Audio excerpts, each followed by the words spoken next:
Përshëndetje të dashur miq të televizionit Shpresa. Unë jam Vergji Bazelli. Sot në studio kemi të ftuar Fati Bicin, instruktore e disiplinës të edukimit fizik. Përshëndetje Fati. Përshëndetje. Fati, mund të prezantojeni që shikuesit ju njohin më mirë? Po. Unë quhem Fati Bici dhe vi nga qyteti i bukur i Elbasanit. Unë bashkë me bashortin tim në situata të vështira nga përmbysja e sistemit dhe ai si nismëtar u gjendëm në pozicione dhe në një jetë shumë të vështirë ekonomike, kështu që u larguam për të shkuar në drejtimin e shtetit grek. Atje filluam të mësoheshim, të sistemoheshim dhe ëndra ime për të bërë një instruktore palese, sepse unë faktikisht shkolla që vazhdova ishte elektriken, ishte shkolla që unë nuk e dashuroja kurrën e kurrës, por atje u bëra një instruktore e edukimit fizik. Aerobi, yoga, pilates. Kjo ishte gjëja më e mrekullueshme dhe më e bukur që unë ëndrrën time e bëra realitet.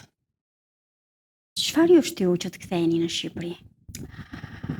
Duke ditur shumë bukur historinë e qytetit tim, që është dia dhe kultura, sepse qyteti i Elbasanit është qyteti i dritës, i diellit, i dijes, i kulturës, i luleve. Dhe Elbasani ka nxjerrë shumë dietar, por unë dua të sjell dhe të them dhe të kujtoj ish drejtorin e shkollës së parë normale Vasil Andonin, që ishte dhe mbajti fort këtë shkollë, dituri dhe kulturën. Dhe unë, duke i pasur këto brenda vetes time, mendova që të kthehem përsëri në këtë qytet dhe aty të punoj, sepse Elbasani ka nxjerrë vajza dhe gra që u hap shkolla normale, që të kishin sa më shumë dije. Dhe këto vajza dhe gra ishin vajza që filluan të jetoshin bashkë në komunitet, sepse kështu ishte, kemi dhe kalan e Elbasanit fushore, ku është bashkëtesa, prona ishte e përbashkët, vajza dhe gra të studiuara, punoshin 5 ora arsimtare, merreshin me fëmijët me edukimin e tyre, pastaj kuroheshin dhe bëshin këto takimet sociale, por kishte edhe një gjë shumë të bukur që miqësia dhe shoqëria i shikonin shumë si gra të ditur, po jo kështu si mikesha dhe jo në drejtime të tjera. Dhe kjo ishte që unë doja të punoja me vajzat dhe gratë të qytetit Elbasanit dhe unë e bëra realitet. Përse ju bashkuat Shpresës Demokrate? Pse më pëlqeu dhe pse u bashkova? Kjo është një gjë më e mrekullueshme dhe më e bukur në jetën time. Por kur u ndodha përballë profesor Pilinçit, tek profesori më lindi në moment prania ime dhe thelbi im nga vi unë. Unë jam dhe vi nga Çamëria.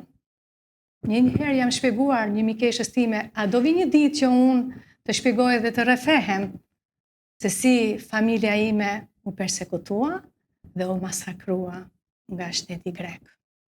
Dhe për këtë, kam 25 vjetë që unë, brenda vetes time, nuk kam ndaluar, sepse kam një gjë shumë të bukur të babait tim.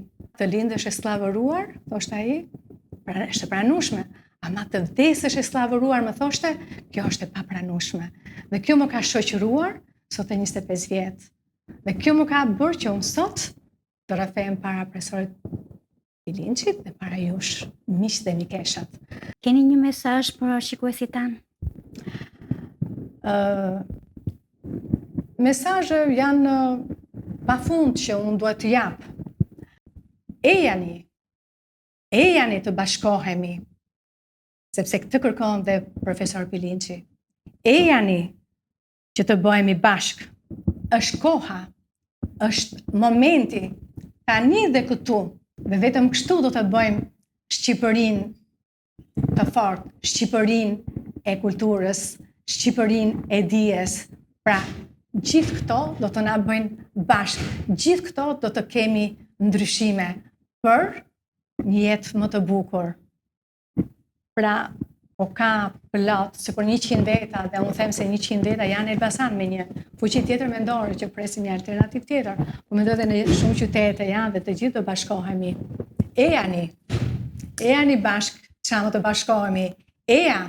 Sepse Ne vazhdojmë që të jemi përsëri të persekutuar dhe të masakruar, jo fizikisht, si prindërit tonë dhe gjithë e shumë të tjerë, por jemi të persekutuar mëndërisht, dhe ky është persekutimi më i fortë dhe më i rëndë dhe më i vështiri për ne. Eja të kapërcejmë, të mos të ndjejmë persekutim. Të dashur miq të televizionit Shpresa, faleminderit që na ndoqët shihemi në transmetimin e radhës.